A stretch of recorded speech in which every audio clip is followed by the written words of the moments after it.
बहुत महिमा है। पार्थ पर अभिषेक करने से घोर गरीबी का नाश होता है। बाजार में फंसा हुआ पैसा वापस चल करके आता है। पारदेश्वर भगवान की इतनी बड़ी महिमा है। द्वापर में ज्यादा तरह से पारदेश्वर भगवान की ही पूजा होती थी, लेकिन कलयुग में क्या विशेष है वो सुन लें आप। यहीं से मैं बात को शुरू कर रहा हूं।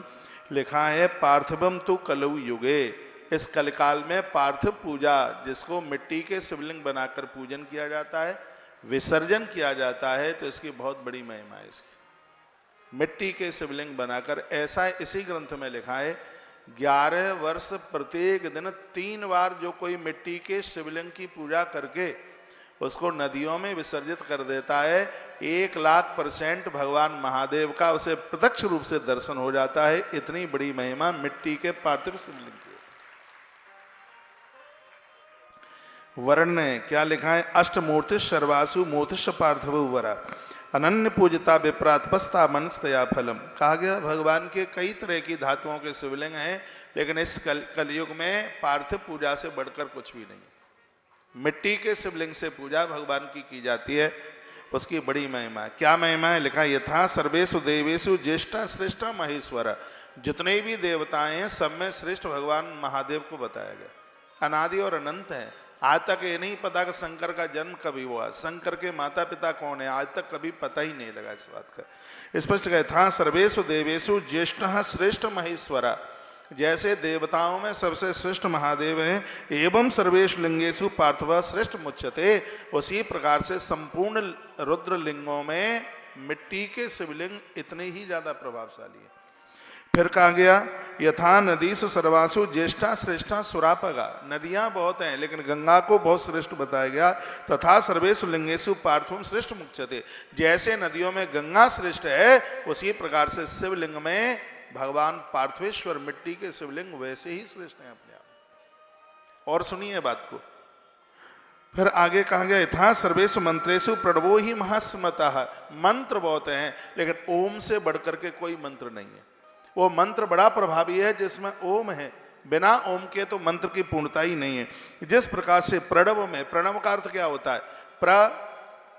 प्रणव प्रपंच नव नहीं, जिस ओमकार को जपने के बाद संसार का प्रपंच नहीं रहता उसको प्रणव कहते हैं। ओम प्रणव है, बहुत ध्यान से सुनिए। जैसे ओमकार का आप जप करते हैं, इसके द्वारा संसार का प्रपंच न रहे। संस्कार का प्रपंच क्या? राग द्वेष काम क्रोध लोभ मोह मद मत्सर ईर्षा, ये सब संसार के प्रपंच है। लेकिन ओमकार का जप करने से संसार का प्रपंच समाप्त हो जाता है, इसलिए इसका नाम है प्रणव है। कहा प्रणव में जैसे ओम बड़ा सिद्ध है, उसी प्रकार से भगवान शंकर के शिवलिंग में पार्थिव पूजा उसी प्रकार से अपने आप में विशेष है। क्या मेरी भाषा आपकी समझ में आ रही है? मेरी आवाज पीछे तक आ रही है? हाथ उठा के बताइए। धन्यवाद। आगे कहा गया यथा सर्वेषु वर्णेषु ब्राह्मण श्रेष्ठ उच्यते, जैसे वर्णों में ब्राह्मण सबसे श्रेष्ठ है, तथा सर्वेषु लिंगेषु पार्थिवम श्रेष्ठ मुच्यते, जैसे वर्णों में ब्राह्मण श्रेष्ठ है, उसी प्रकार से शिवलिंग में पार्थिवेश्वर उसी प्रकार से अपने आप में अति श्रेष्ठ है। मिट्टी के शिवलिंग रोज नहीं आप बना सकते हैं तो सावन के 30 दिन बनाइए। रोज नहीं आप बना सकते हैं तो आप प्रदोष वाले दिन बनाइए। रोज नहीं आप बना सकते हैं तो आप सोमवार को बनाइए, आद्रा नक्षत्र में बनाइए। लेकिन साल में कुछ दिन आप मिट्टी के शिवलिंग, आज मैं पूरी विधि बताऊंगा आपको कैसे मिट्टी के शिवलिंग बनाए जाते हैं, कैसे इनका पूजन किया जाता है। माताओं का तो पंडाल पूरा ही भर गया है, लेकिन पीछे से खड़े मत होइए, एकदम पीछे तक बैठना है। और फिर भी जगह न बचे तो बीच की गैलरी में बिठा देना।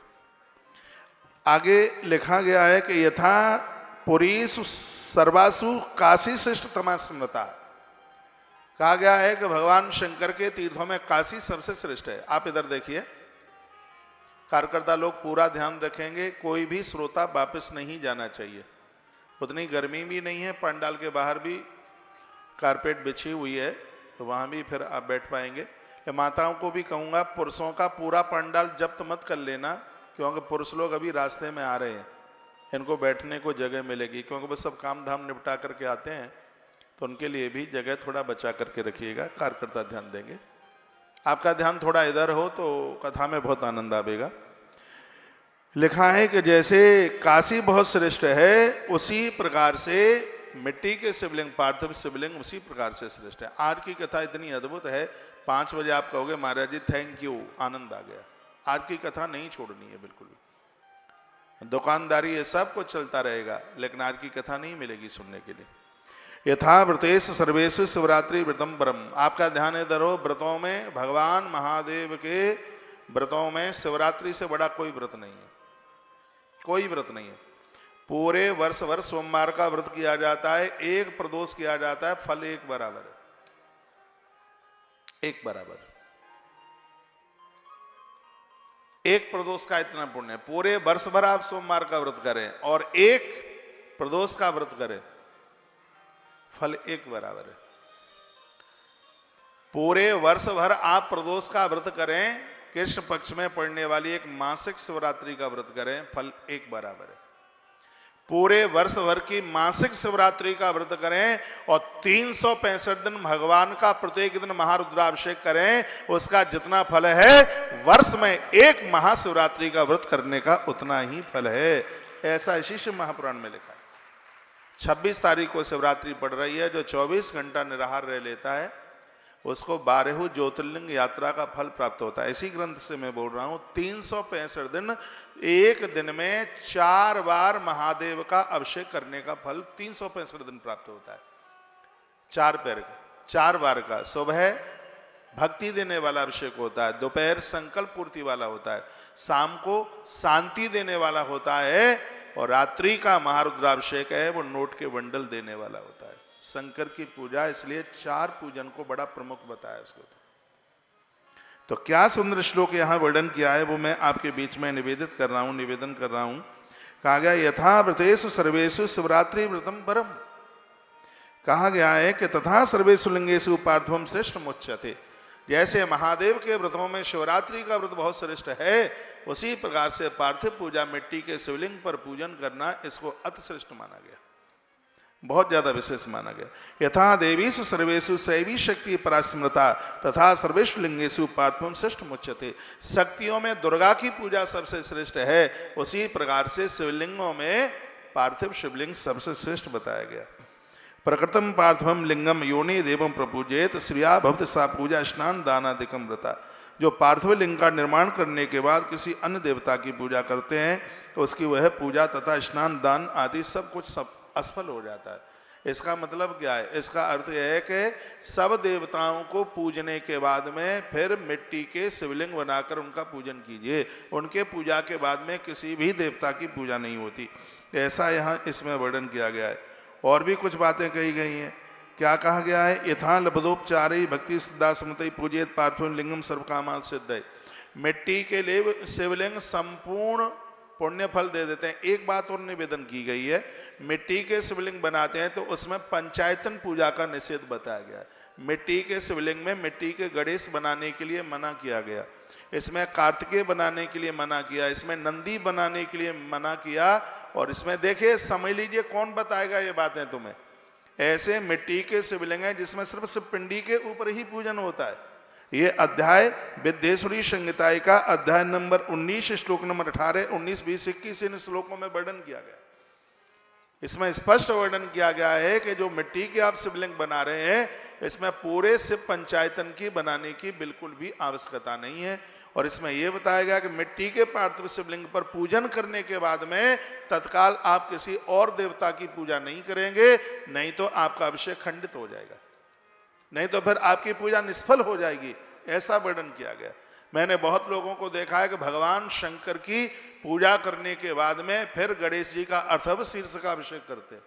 वर्णन है, इसमें निषेध बताया गया। हम लोग भी अपनी पूजा में सबरे देवताओं का पूजन करने के बाद में महादेव का पूजन करते हैं, उसके बाद कोई देवता रहता ही नहीं है। तो ये अध्याय नंबर 19 विद्येश्वरी संहिता का बहुत मोस्ट इंपोर्टेंट है शंकर जी के साधकों के लिए। कहा गया कि मिट्टी की पिंडी बनाई गई है, अंगूठे के बराबर, ऊंचाई अंगूठे के बराबर है उसकी। इतने बड़े, नहीं कि इतने बड़े बड़े थाप करके रख दो। उसमें ना मिट्टी के नंदी बनाने की जरूरत है, ना कार्तिकेय बनाने की जरूरत है, और ना उसमें मिट्टी के गणेश, ना उसमें मिट्टी की पार्वती बनाने की आवश्यकता है। ये ऐसे भगवान महादेव हैं जिसमें सिर्फ शिव पिंडी ही बनाई जाती है। इसमें इस अध्याय में इस बात का वर्णन किया गया है। और इसमें लिखा है त्रिसंध्यम योर चेत लिंगम कृत्वा बिल्वेन पार्थिवम।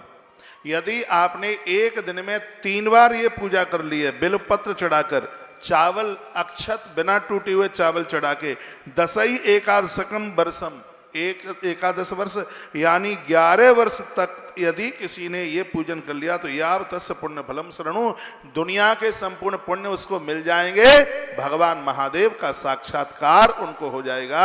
ये 11 वर्ष यदि किसी ने मिट्टी के शिवलिंग बना करके पूजन कर लिया, उसका जीवन सार्थक हो जाएगा, उसकी जिंदगी सार्थक हो जाएगी। अनेनैव सुदेहेन रुद्रलोके मय्यते, भगवान महादेव उसे अपना रुद्रलोक दे देगा। इतनी बड़ी महिमा। जीवन मुक्त सवै ज्ञानी स्वय वन संशया तस दर्शन मात्रेण भक्ति मुक्तिश्च जायते। 11 वर्ष तक जो प्रत्येक दिन मिट्टी के पार्थिव शिवलिंग का पूजन करता है, ऐसे महापुरुष का दर्शन करने से दर्शन करने वाले के संपूर्ण दोष और पाप समाप्त हो जाते हैं। ऐसा से महापुराण के अंतर्गत लिखा। एक बात इसमें बड़ी और अद्भुत लिखी है, जिसको सुनकर के मैं बड़ा गदगद हुआ जब मैंने पहली बार पढ़ा। प्रत्येक दिन ये संभव नहीं है कि मिट्टी के पार्थिव शिवलिंग बना करके आप उनका पूजन कर सकें, तो पार्थिव पूजा का फल मिल जाए। सौनक ऋषियों ने सूर्य जी को पूछा, तो सूर्य जी महाराज जवाब देते हैं, स्वयं भगवान महादेव ने ये बात नंदी को कही। व्यक्ति को प्रत्येक दिन पार्थिव पूजा का फल प्राप्त होता रहे, ऐसी कौन सी शिव पिंडी का दर्शन किया जाए? तो यहां लिखा है कि वाणासुर ने मिट्टी के शिवलिंग बना करके नर्मदा मां में विसर्जित किया। महादेव प्रसन्न हो गए और वो प्रकट हो गए और वाणासुर को कहने लगे वरदान मांग। तो वाणासुर ने कहा कि भगवान, मैंने मिट्टी के शिवलिंग बना करके और नर्मदा नदी में मैंने उनको प्रवाहित किया है, एक तो इनको पाषाण का बना दीजिए और एक इससे मेरे नाम से जोड़ दीजिए। भगवान ने कहा आज से इन मिट्टी के शिवलिंगों को जो नर्मदा की गोद में पड़े हुए हैं, इनको वाण लिंग के नाम से जाना जाएगा। मां नर्मदा ने इनको स्वीकार किया है, इसलिए इसे नर्मदेश्वर के नाम से जाना जाएगा। इसी से पुराण में लिखा है, जो प्रत्येक दिन भगवान नर्मदेश्वर की पूजा करते हैं, उनको प्रत्येक दिन पार्थिव पूजा का ही फल प्राप्त होता है। ऐसा वर्णन है। इसलिए हमने इस बात के ऊपर बड़ा जोर दिया। तालियां तो आपको बजानी ही नहीं है। दुनिया का एक भी घर ऐसा ना रहे जिस घर में भगवान नर्मदेश्वर ना हो। और ऐसे भगवान नर्मदेश्वर हैं जिनके ऊपर नीचे चढ़ा हुआ प्रसाद सबको लेने का अधिकार है। ऐसे भगवान नर्मदेश्वर हैं जिनको पूजने का अधिकार भैया सबको है। ऐसे भगवान नर्मदेश्वर हैं जिनका चरणोदक लेने का अधिकार सबको है। तुलसी वन आश्रम ने 1 लाख घरों में भगवान नर्मदेश्वर पहुंचाए। पारदेश्वर भी तो हम पहुंचा सकते थे, और भी स्फटिक के भी हम कोई शिवलिंग पहुंचा सकते थे, लेकिन नर्मदेश्वर की महिमा यह है कि नर्मदेश्वर के पिंडी टुकड़ा टुकड़ा हो जाए तो भी ये खंडित नहीं माना जाता। इसी ग्रंथ में लिखा है, कुछ शिव पिंडियां ऐसी हैं थोड़ी भी खंडित हो जाएं तो उसको आप पूज नहीं सकते। जैसे स्वर्ण का शिवलिंग है, इसमें लिखा है, वर्णन किया कि यदि वो खंडित हो गया है तो उसको आप पूज नहीं सकते। स्फटिक का शिवलिंग है, यदि वो खंडित हो गया है तो उसको आप पूज नहीं सकते। इसी ग्रंथ में वर्णन है। और इसी में लिखा है, पुखराज का यदि शिवलिंग है, यदि वो खंडित हो गया है तो उसको भी आप बिल्कुल पूज नहीं सकते। लेकिन ऐसे भगवान नर्मदेश्वर हैं जिनके टुकड़े टुकड़े भी हो जाएं तो भी उनको खंडित नहीं माना जाता। ये भगवान नर्मदेश्वर की इतनी बड़ी महिमा। तो शिव महापुराण के विद्येश्वर संहिता में ये बात कही गई। मैं रामायण की एक चौपाई निवेदित करता हूं जो प्रभु राम के मुख से निकली है, बाबा तुलसी ने लिखी है।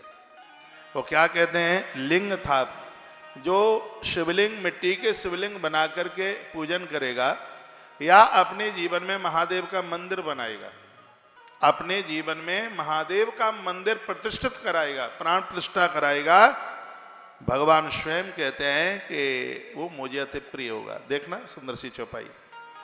लिंग थाप विधि बत कर पूजा, लिंग थाप विधि बत कर पूजा, शिव समान प्रिय मोहि लिंग थाप विधि बत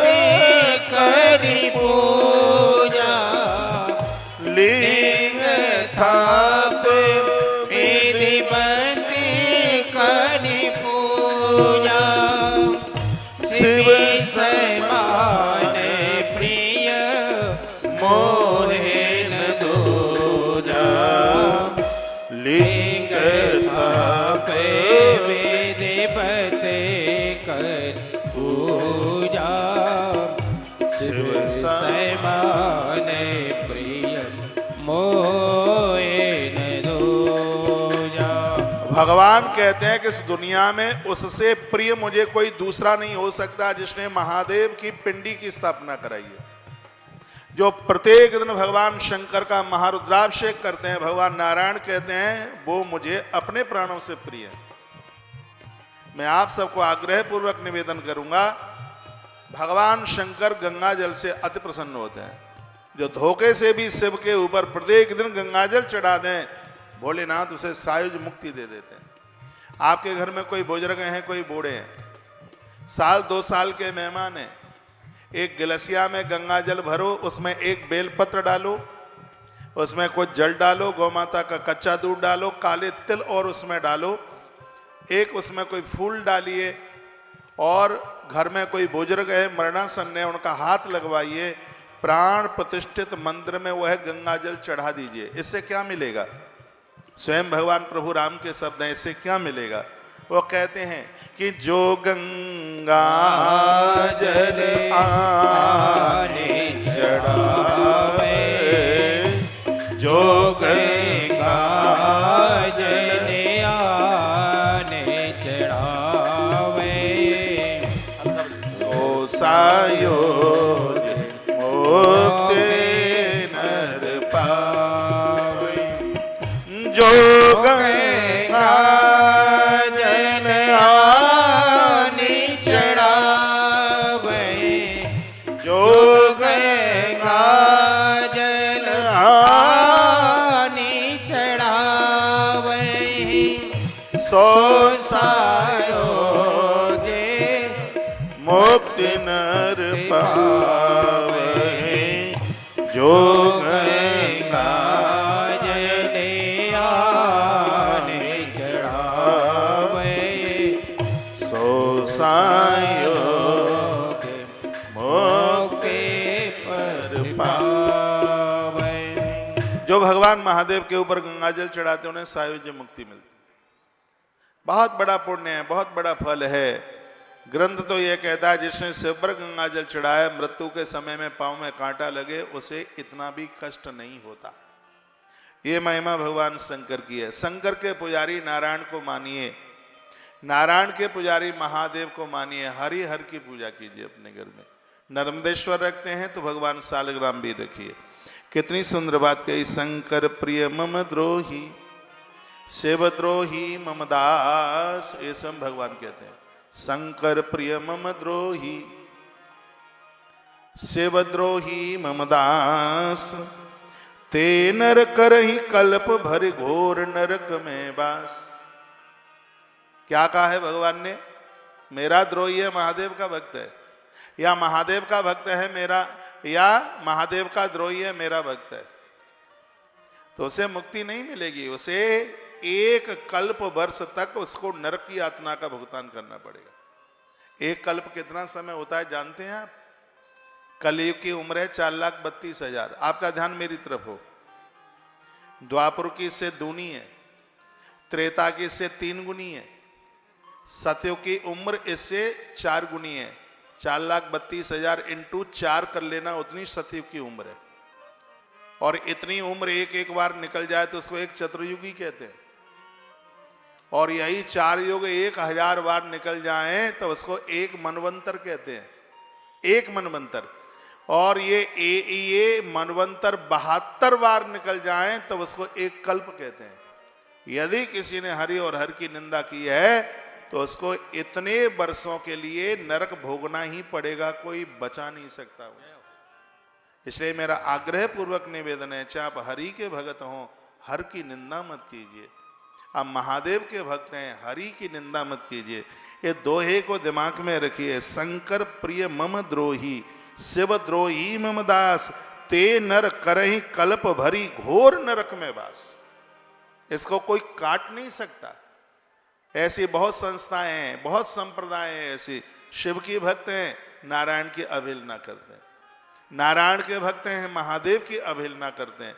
शिव द्रोही ममदास कहावा, सो नर मोई सपने नहीं भावा। कल मैं निवेदन कर रहा था, और एक गुप्त मत सवई कहूं कर जोर, शंकर भजन बिना न रह भगतन पाव हो मोर। ये तो स्वयं भगवान कहते हैं।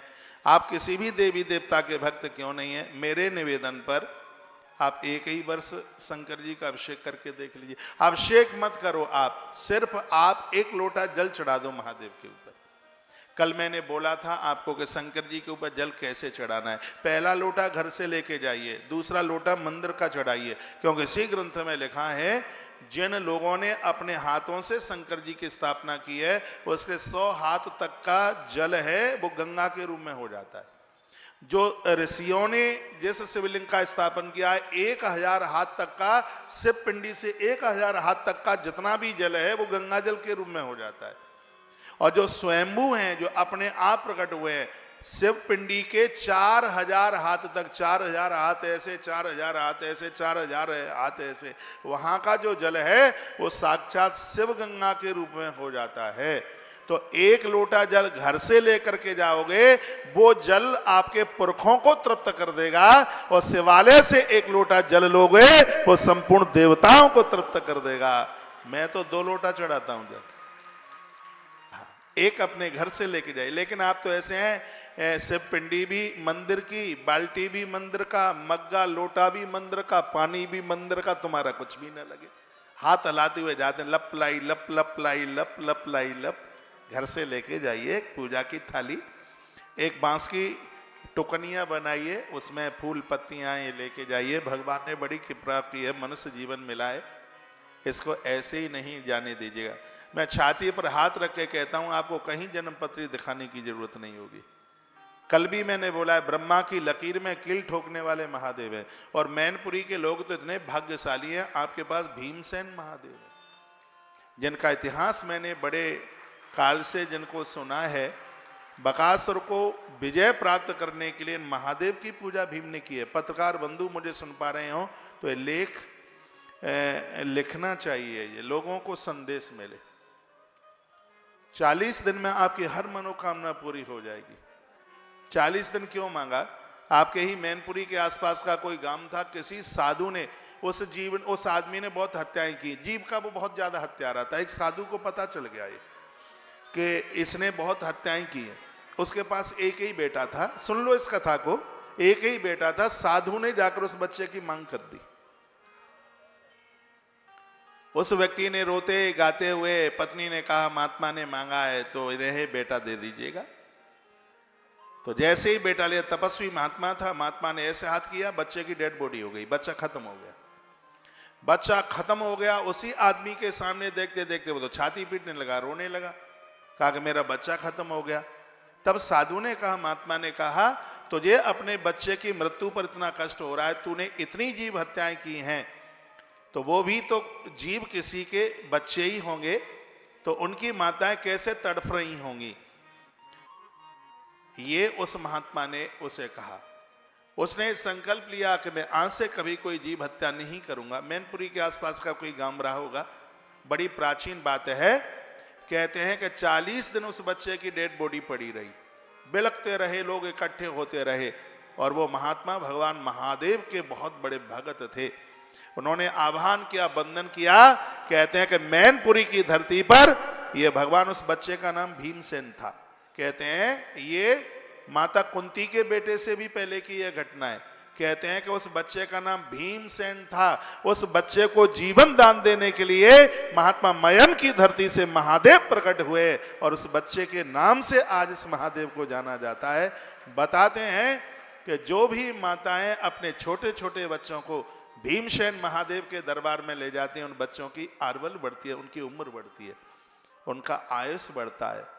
तो ऐसी धरती पर हम भगवान भीमसेन के चरणों में इस कथा को सुन रहे हैं। शिव के प्रति पूरी श्रद्धा रखिए। 2 दिन बाद शिवरात्रि आ रही है। एक भी कोई व्यक्ति ऐसा ना रहे जो एक लोटा जल भगवान भीमसेन महादेव के ऊपर न चढ़ाए। मैं तो पूरा रात भर 4 अभिषेक करूंगा। मेरा भाग्य है कि मेरी 2025 की शिवरात्रि बाबा भीमसेन के चरणों में निकलेगी। 4 पहर की पूजा करें। अनादिकाल का शिवलिंग है, अनादिकाल का, अनंत काल का है ये महादेव। अद्भुत है, बहुत अद्भुत है। मैं प्रसंगों को थोड़ा सा और आगे के लिए बढ़ाऊं, मैं थोड़ा थोड़ा रोज बोलता रहूंगा। जीवन मुक्त सभी ज्ञानी स्व एवं संशया तस दर्शन मात्रेणा भक्ति मुक्ति से जाए थे। जो भगवान शंकर का प्रत्येक दिन दर्शन करते हैं उन्हें भुक्ति यानी संसार के भोग और मृत्यु के बाद उन्हें मोक्ष मिल जाता है। इसमें कोई संशय वाली बात नहीं है। गुड़ेना प्रसाद शिवलोक को तिष्ठति सकाम पुनरागत राजेंद्रो भारते भवेत। जो पार्थिव शिवलिंग का निर्माण करके जीवन पर्यंत नित्य उनका पूजन करते हैं और शिवलोक को प्राप्त करते ही हैं, वर्णन है। और अंत में उन्हें भारत की भूमि में जन्म लेने का सौभाग्य प्राप्त होता है। यहाँ बड़ी अच्छी बात कही है, शंकर का पुजारी भारत में ही पैदा होता है।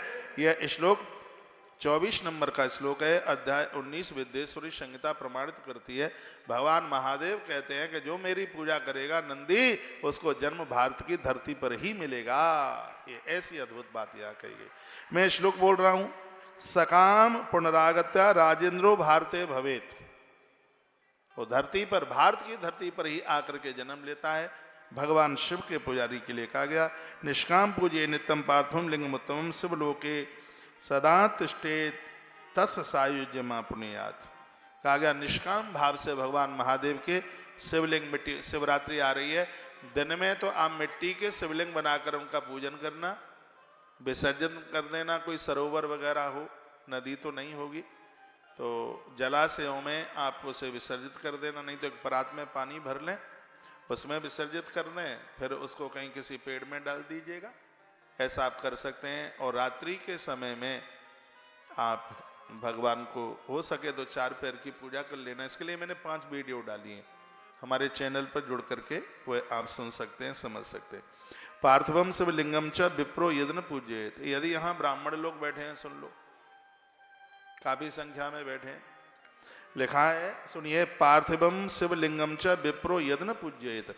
लिखा है कि ब्राह्मण के घर में जिसने जन्म लिया, ब्राह्मण के घर में जन्म लेकर जिसने भगवान शंकर की यदि उसने पार्थिव पूजा नहीं की, वर्णन किया गया है कि ऐसा ब्राह्मण नरकगामी होगा, उसे कोई बचा नहीं पाए। ये पूजा तो चारों ही वर्णों के लिए है। मैं तो उसे पूरा ब्राह्मण मानता ही नहीं जिसका जनेऊ नहीं हुआ है। मैं तो उसे पूरा ब्राह्मण मानता ही नहीं जो गायत्री नहीं जपता। ब्राह्मण के 6 कर्म हैं, विद्या पढ़ना, विद्या पढ़ाना, दान लेना तो दान देना, यज्ञ करना, यज्ञ कराना। ग्रंथ कहते हैं कि जब तक प्राण नहीं निकल जाएं तब तक उसके तकिया से धार्मिक ग्रंथ दूर ना हो। पक्का ब्राह्मण तो वही है। ब्राह्मण बहुत पूज्य है, ब्राह्मण बहुत वंदनीय है, बहुत प्रणाम करने के लायक है, लेकिन ब्राह्मण उन गुणों के साथ तो जिए। ब्राह्मण एक जाति ही नहीं, ब्राह्मण एक तत्व है। कहते हैं जिस धातु से भगवान विष्णु शब्द बनता है उसी धातु से ब्राह्मण शब्द बनता है। ऊपर के लोकों का मालिक नारायण है तो धरती के लोक का मालिक ब्राह्मण है। वो अपने ब्रह्मत्व को ना खोए। कहते हैं कि इंद्र के कठोर वज्र से व्यक्ति बच सकता है, कहा जाता है शंकर के त्रिशूल से बच सकता है, कहा जाता है कि भगवान नारायण के सुदर्शन चक्र से बच सकता है। यदि तपस्वी ब्राह्मण ने यदि कोई बोली बोल दी, रायफल की गोली से बच सकता है, लेकिन तपस्वी ब्राह्मण की बोली से नहीं बच सकता। इंद्र कुलिश मम शूल विशाला, काल दंड हर चक्र कराला, जो इनकर मारा नहीं मरही, विप्र रोष पावक सोई जरही। पौआखोरों की बात नहीं कर रहा हूं, खांटी ब्राह्मण की बात कर रहा हूं। असली ब्राह्मण जो अपने सत्कर्म के साथ में जीवन जीता, ऐसा ब्राह्मण। इस धरती को आगे बढ़ाने के लिए चारों वर्णों का एक बहुत बड़ा योगदान रहा है। ब्राह्मण संस्कार देता है, क्षत्रिय रक्षा करता है। और सच मानिए यदि इस धरती पर क्षत्रिय न होता, जैसे छाता वर्षा से बचाता है उसी प्रकार से क्षत्रिय हमारे प्राणों की रक्षा करता है।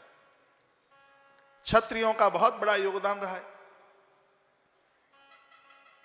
आज से ही नहीं, बहुत अनादिकाल से समाज में इन चारों चीजों की आवश्यकता है। शिक्षक, रक्षक, पोषक और सेवक। आप देखने, आप इधर सुनिए, देखिए इधर,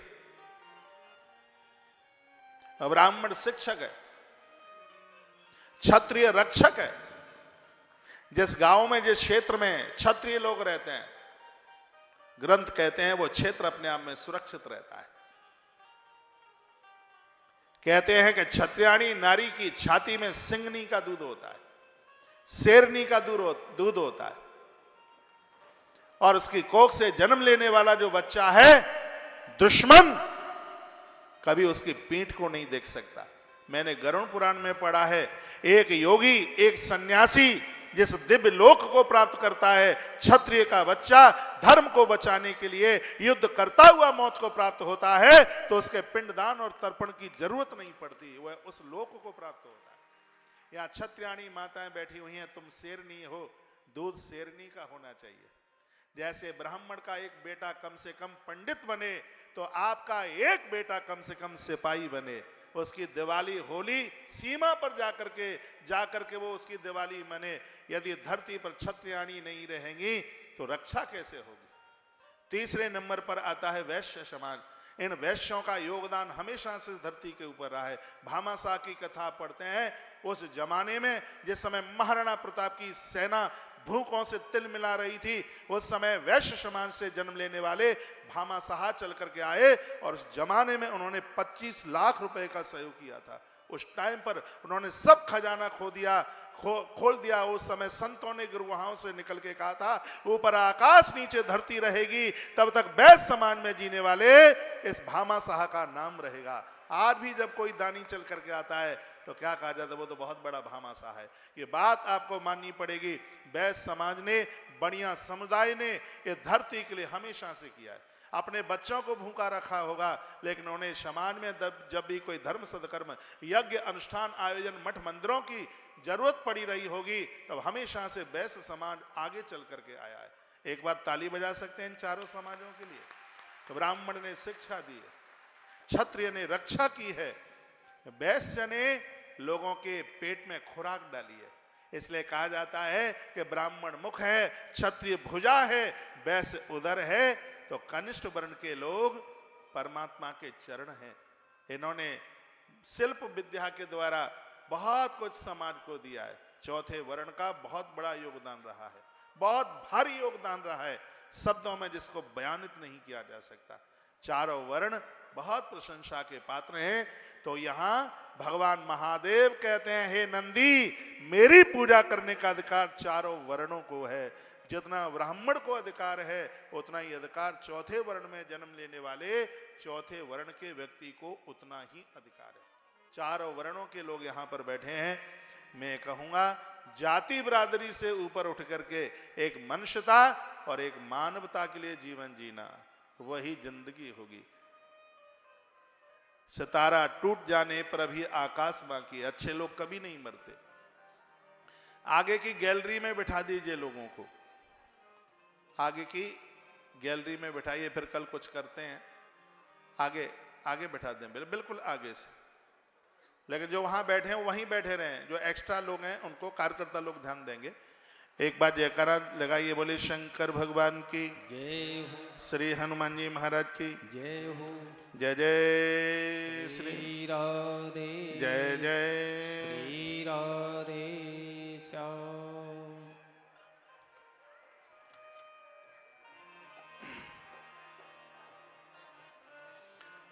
तेरे पूजन को भगवान मड़ा लेके आया, अरमान तेरे पूजन को भगवान मड़ा लेके आया, अरमान तेरे पूजन को भगवान मड़ा लेके आया, अरमान।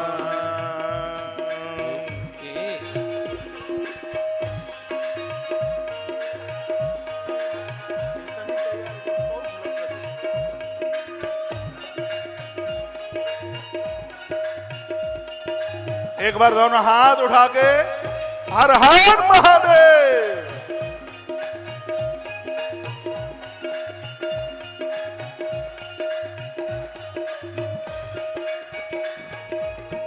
आप कभी बैद्यनाथ गए हैं क्या? बैद्यनाथ दुनिया का सबसे बड़ा मंदिर है, जहां एक दिन में लाखों लाखों कावड़ चढ़ती हैं। 120 किलोमीटर दूर से गंगा जल ला करके, सुल्तानगंज से जल ला करके बाबा बैजनाथ के ऊपर चढ़ाया जाता है। इस साल मेरी वहां कथा हुई थी शिव महापुराण की, तो ये पंक्तियां वहीं बनाई थी और ये पंक्तियां हम उनको समर्पित करते हैं। तेरे द्वार पे भीड़ है भारी, दर्शन दे दो अब त्रिपुरारी। तेरे द्वार पे भीड़ है भारी, दर्शन दे दो अब त्रिपुरारी। भक्तों की तुम हो शान, बड़ा लेके आया अरमान। मेरे दर्शन को भगवान बड़ा लेके आया अरमान। बड़ा लेके आया अरमान, बड़ा लेके आया अरमान, बड़ा लेके आया अरमान, बड़ा लेके आया अरमान। तेरे पूजन को भगवान बड़ा लेके आया अरमान।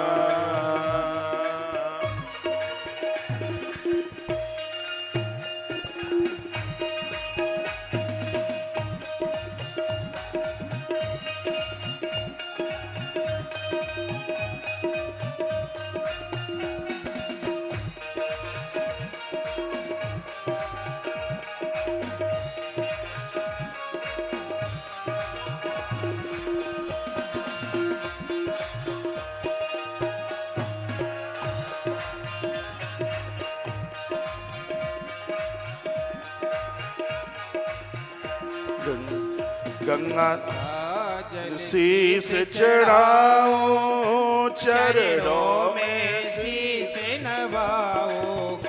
गंगा जल शीश चढ़ाओ, चरणों में शीश नवाओ। जीवन कर दो तेरे नाम, बड़ा लेके आया अरमान। तेरे दर्शन को भगवान बड़ा लेके आया अरमान।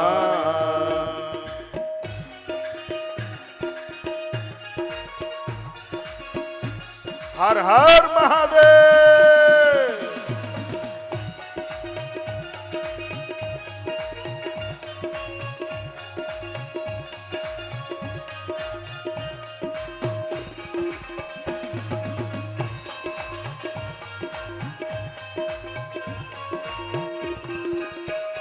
मेरे बैद्यनाथ हे स्वामी, तू देव बड़ा है नामी।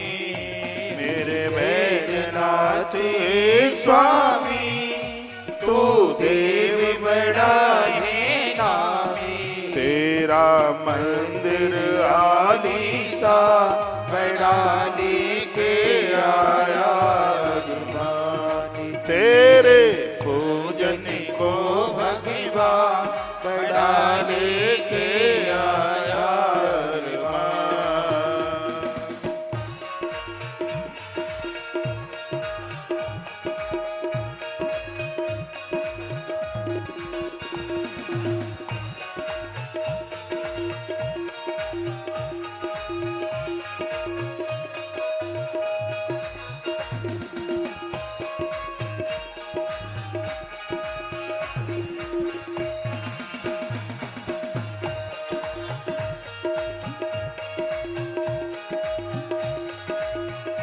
लंकेश्वर ने तुझे पूजा, ऐसा देव नहीं है दूजा।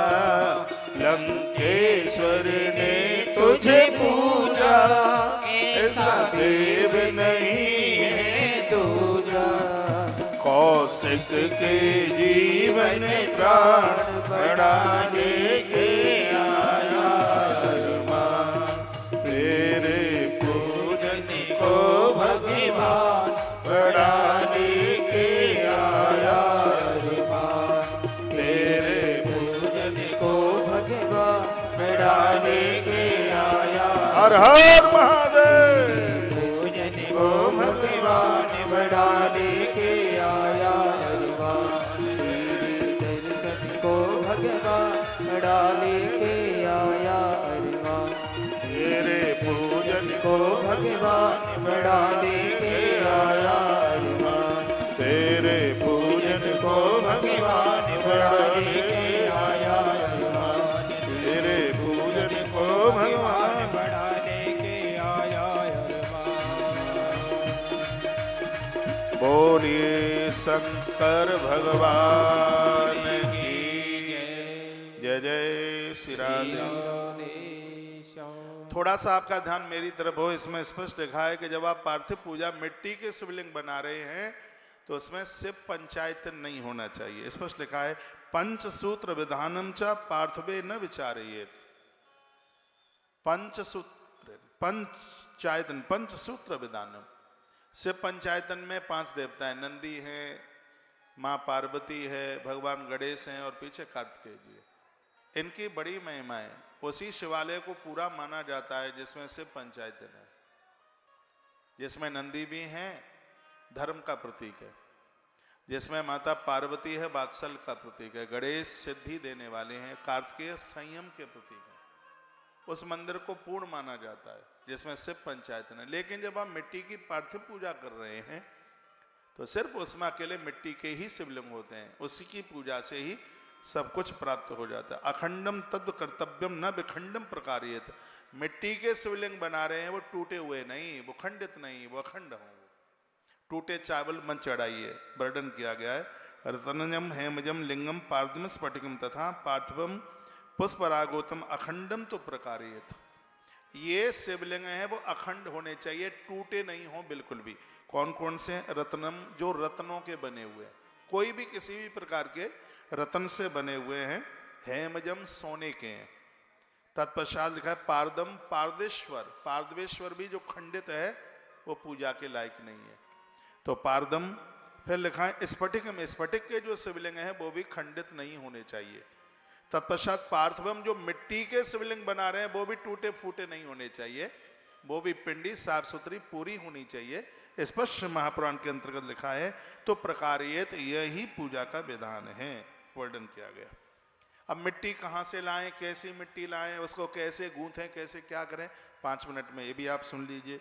कहा गया नदी तीरे तड़ागे च पर्वते कानने पिचा। ऊपर के पर्वत की मिट्टी मिल जाए, पहाड़ की मिट्टी मिल जाए, या नदियों की मिट्टी मिल जाए, या तड़ागे कहते हैं सरोवर की मिट्टी मिल जाए, या आसपास कोई नदी है नदी की मिट्टी मिल जाए, उसको अंदर से निकाल करके लाइए, फिर उसको सुखाइए। आप सुन नहीं रहे, फिर आरती करा दूं मैं? नहीं, फिर आप सुनिए।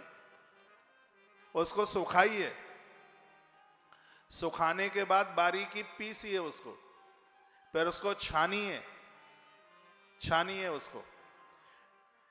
फिर कहा गया है कि उसको शुद्ध प्रदेश संभूता, जहां उसको मार रहे हैं वो स्थान, गूंथ रहे हैं वो स्थान शुद्ध होना चाहिए। उसमें गंगाजल डालिए, उसमें उसको गूंथ करके मिट्टी को ठीक से कर लीजिए। फिर उसमें थोड़ा राख का सहयोग लेकर के फिर अंगूठे के बराबर बराबर शिव पिंडियां बनाइए। शिवलिंगम प्रकल्पेता सावधान तयादोजा। शिवलिंग बनाते समय किसी से बात ना करें। लिखा है इसमें ओम नमः शिवाय मंत्र का जप करें, ऐसा वर्णन किया गया है। और वो ओम नमः शिवाय भी अपने मन मुताबिक नहीं, लिखा है नमः शिवाय मंत्रेण अर्चना द्रव्यम च प्रोक्षयेत।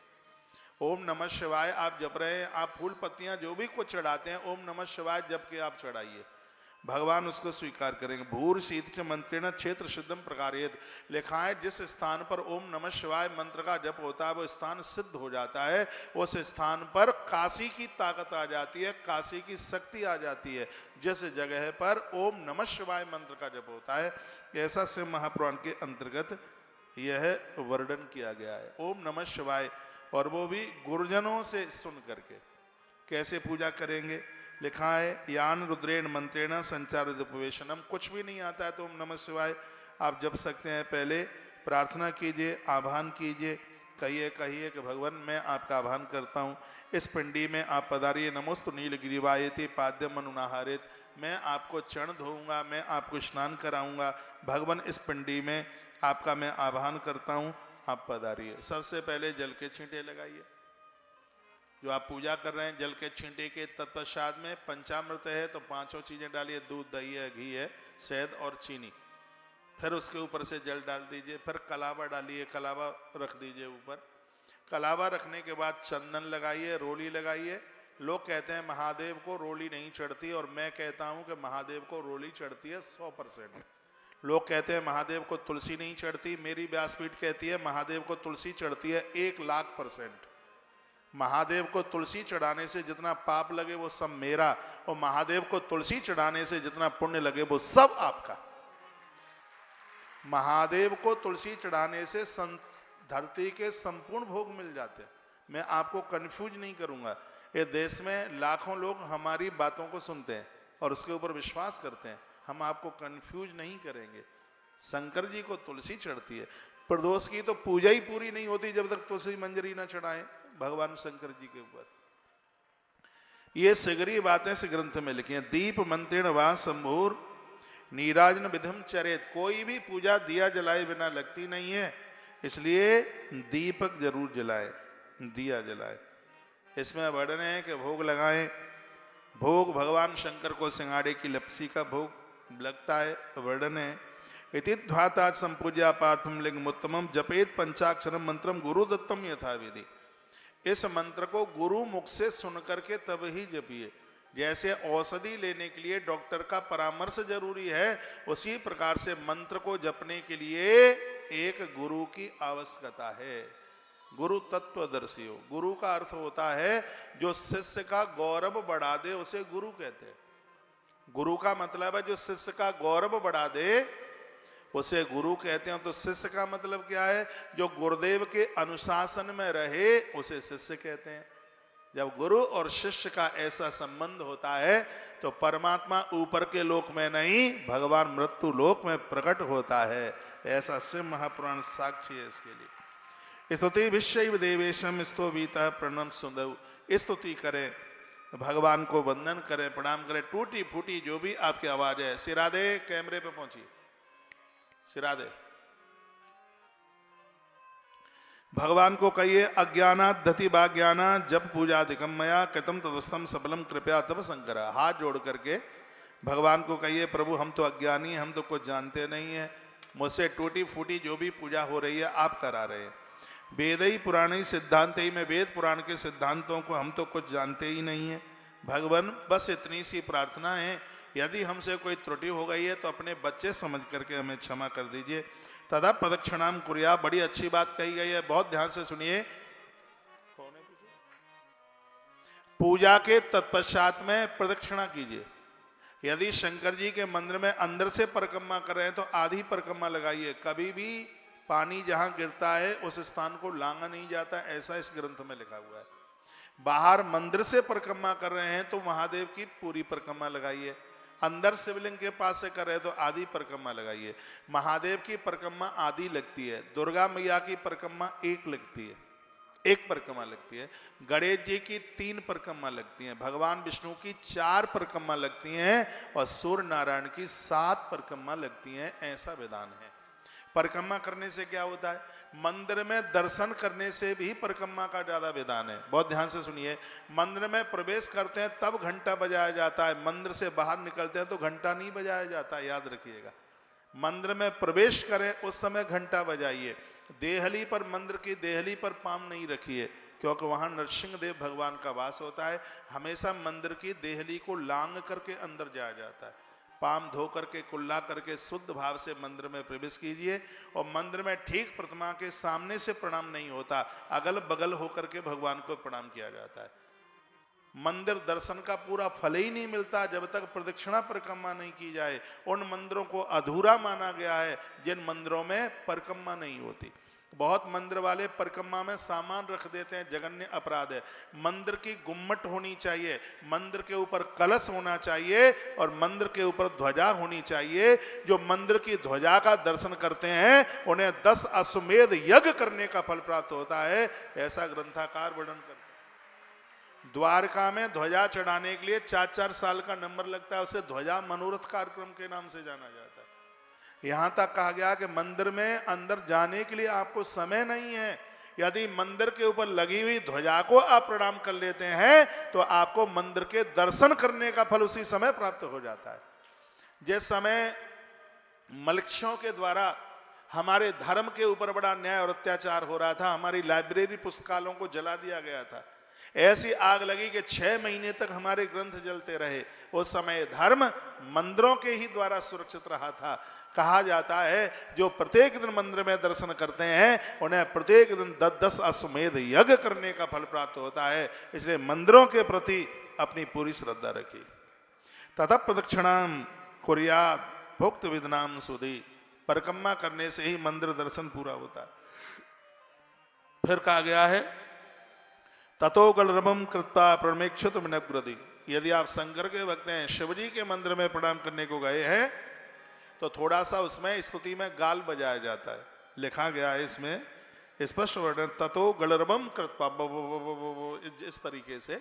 मुझसे तो बनता नहीं है उतना, बहुतों को हमने देखा है वो अपना गाल के अंदर जीभ उनकी बजती है, उसका वर्णन इसमें किया गया है। तो क्या लिखा, आयु आरोग्यदम चैव यशस्सम स्वर्गमेव च। जो मैं आपको कथा सुना रहा हूं और आप इस कथा को सुन रहे हैं, इसका महात्म्य क्या है? लिखा है कि इस कथा को सुनने से आयु मिलेगी, आयु बढ़ेगी। सिर्फ पार्थिव पूजा की कथा सुनने से उम्र बढ़ती है। जो पार्थिव पूजा करते हैं, शंकर की पूजा करते हैं, उन्हें क्या नहीं मिल सकता? आयु आरोग्यदम चैव यशस्सम स्वर्गमेव च, लोगों को यश मिलेगा, मान मिलेगा, सम्मान मिलेगा, और सच मानिए उसे भगवान भी मिलेगा। भगवान की पूजा की, महादेव की पूजा की इतनी बड़ी महिमा है। विद्यार्थी शंकर की पूजा करेंगे उन्हें विद्या मिलेगी, कुंवारी बेटियां महादेव की पूजा करेंगी उन्हें अच्छा घर और वर मिलेगा, स्त्रियां महादेव की पूजा करेंगी उनके पुत्र और पति दोनों की आयु बढ़ेगी। इतनी बड़ी महिमा भगवान शंकर की इस पूजा की है। इसलिए मैं इस ग्रंथ के माध्यम से आप सबको कहना चाहूँगा कि शिव महापुराण इसलिए अद्भुत है क्योंकि भगवान के संपूर्ण पूजन के प्रकार शिव महापुराण के अंतर्गत बताए गए। कल आप चंचुला की कथा सुन रहे थे। शिव महापुराण की कथा सुनकर उसने स्वयं का भी उद्धार कर लिया और पति का भी उद्धार करा दिया। कुल में यदि एक भी भक्त हो जाए तो पूरा खानदान तर जाता है। एक विभीषण ने पूरा खानदान तार दिया।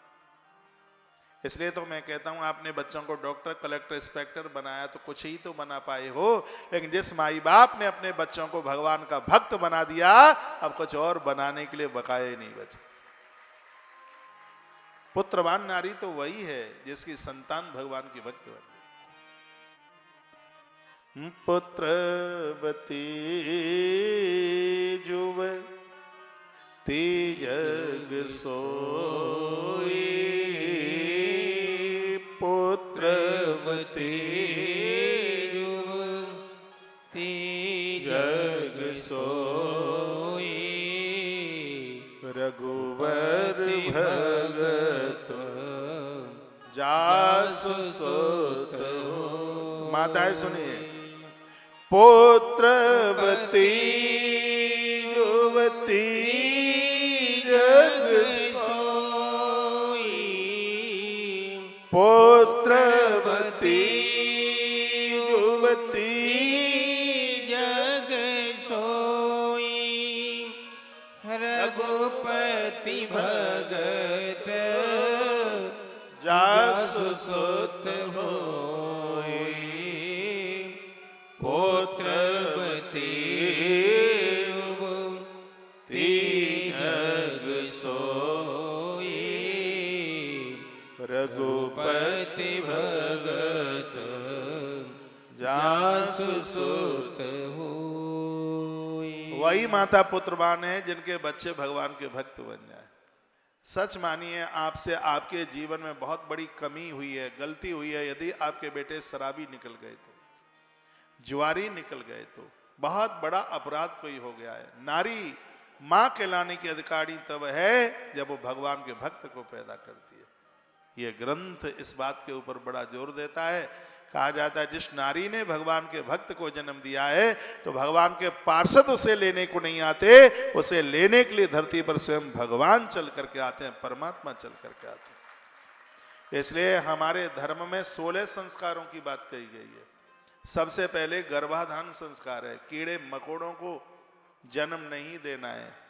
केसर को जन्म देने के लिए, केसर को पैदा करने के लिए कश्मीर चाहिए।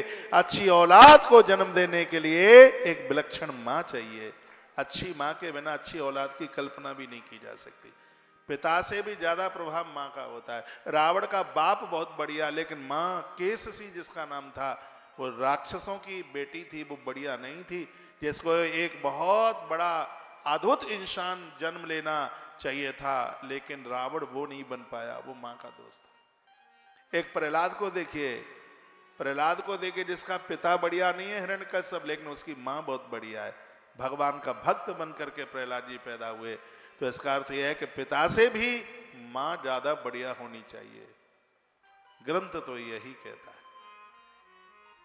तो शिव महापुराण की ये जो यह कथा है, हमारा इहलोक हमारा परलोक ये सब संभाल देती है। तो क्या लिखा है, दूरे हर कथा के चित। आपको ध्यान है, कल मैंने ये कहा था कि कथा स्थल जितना दूर होगा उतना ही ज्यादा पुण्य देने वाला होगा। सुना था कल आपने?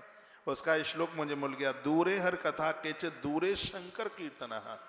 मंदिर दूर है, कथा स्थल दूर है, तीर्थ दूर है, उसमें जितना आप पैदल चल करके जाते हैं उतना ही आपको पुण्य ज्यादा प्राप्त होता है, उतना ही ज्यादा। स्पष्ट वर्णन है।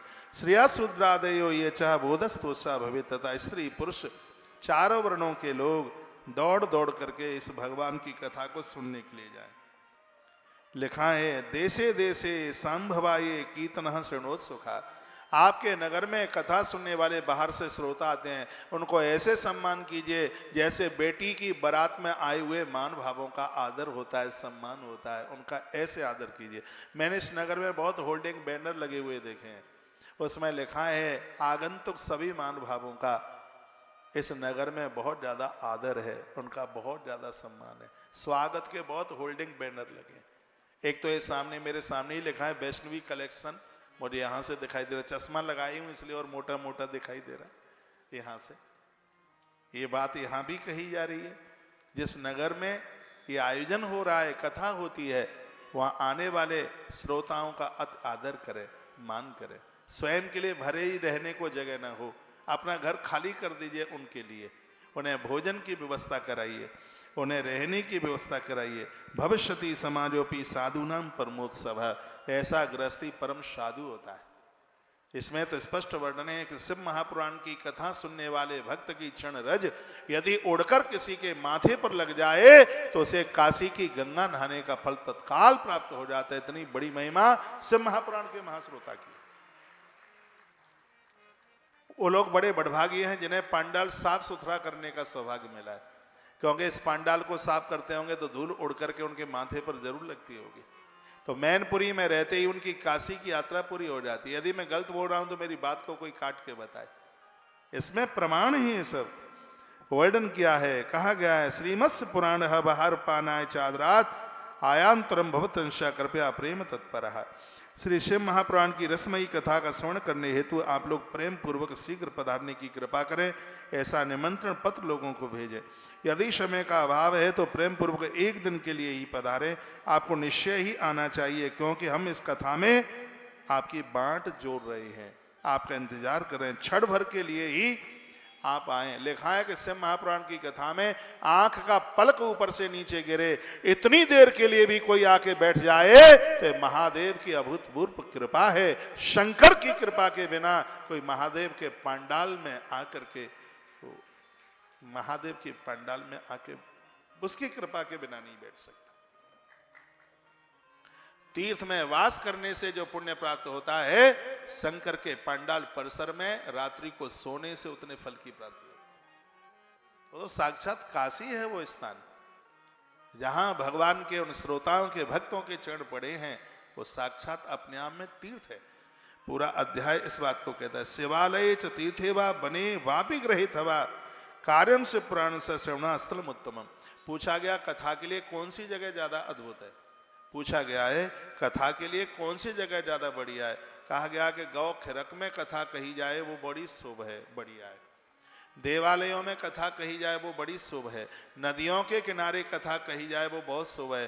पर्वत के ऊपर कथा कही जाए वो बहुत शुभ है। समुद्र के किनारे कथा कही जाए वो बहुत ज़्यादा शुभ है। और शक्ति के सानिध्य में, इसमें शक्ति शक्तिवान शब्द लिखा है, उसके सानिध्य में यदि ये कथा कही जाए तो वो बहुत ज़्यादा शुभ है, ज़्यादा कल्याणकारी है। मैनपुरी की भी कथा कल्याणकारी है क्योंकि शक्ति माता शीतला माँ के चरणों में, बाबा भीमसेन देव के चरणों में कथा हो रही है, इसलिए इस कथा का फल अपने आप में बहुत अद्भुत है।